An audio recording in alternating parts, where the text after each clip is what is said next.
You know you go. Ebo, your agri result in me, I go tell me wala yo. Your WhatsApp ya, you know you go. Johnny wa go me mami ebini, I go tell me wala yo. You know you go. You know you go. I go give you me you know you go.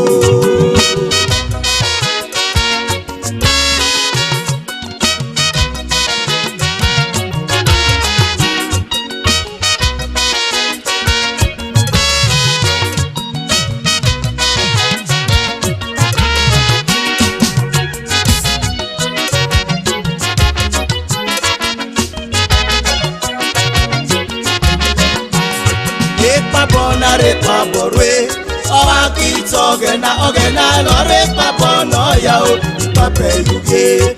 Repa bona repa borwe, owa kito ogena no repa bono ya o pape yuge. Uwana koi uwana ogena, emo yo ufielo. Ogena no mo papo, ogena no mo papo. Uwana koi uwana ogena, emo yo ufielo. Ogena no mo papo. Ogena no mo papo.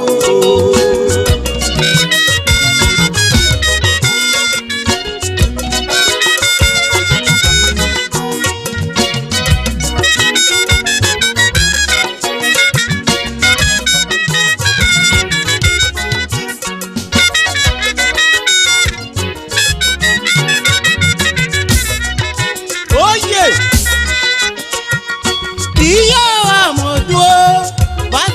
Modu honore gie kilo ke bwane o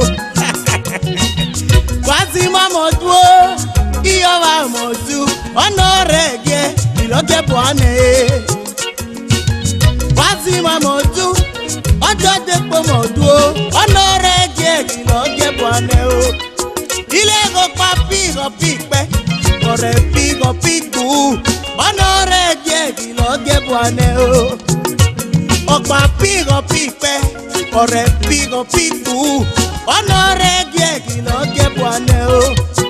Iyo wataboge ya, iyo watebage nye o. Oshobole lo winyo, iyo wanyo yo. Ene june, oshobole lo winyo, iyo wanyo.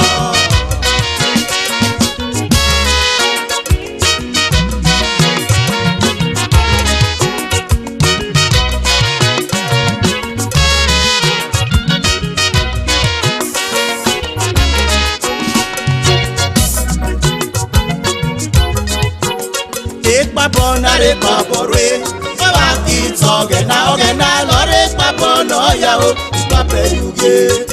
Babona re paporwe, baba kito ogena lore papono ya o pape yuge.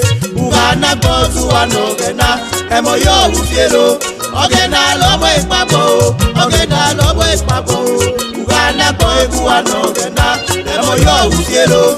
Ogena lobo papo. Ogena lobo es papo. Ugamia okane baby obade, tu mi o de wo fwe number. Elegi lolo gile bade o ele pe bigato. Ugamia okane baby obade, tu mi o de wo fwe number. Elegi lolo gile bade o ele pe bigato.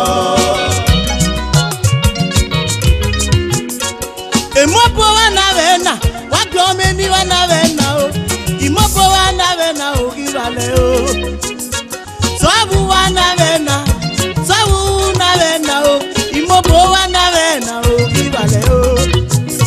Seneboti na vale, sili wana vena o, imobo wana vena o, nibale o.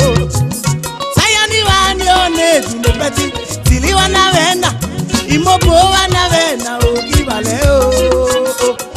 Miago kana biebi obade tu no je wo gbe no ba lelegi lololo ki le bade le gbe mi gato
yao, you know you go go.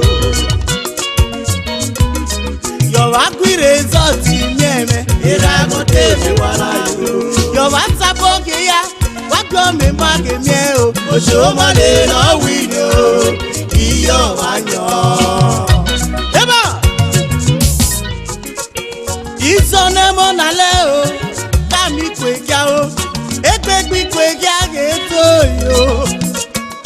Isone monale kami yopa egbe yopa geto yo Isonale ikwege fagila mi o ono so me gono so me o Isone monale yope fa mi o ono so me gono so me oh bare ni madaniyo bare ni maduni koto egbe kwege geto yo Bareni madaniyo, bareni maduni koto, egbe tiyo page koto.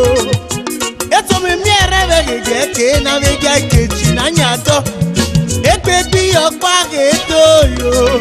Eto me miere vege ke na vege kechi na nyato, egbe tiyo toyo. Ila moge nao, kaze maru ete kwega, emalo aluliza kwega o. Ila mogena kaze maru ete yopa apalo anu grita mo yopa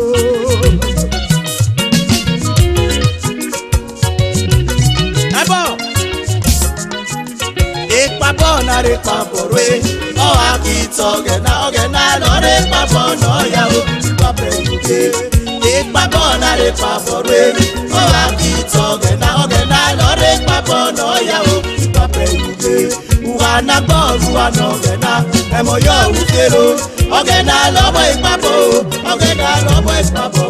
Uwana boru anogena emo yo utero ogena lobo ipapo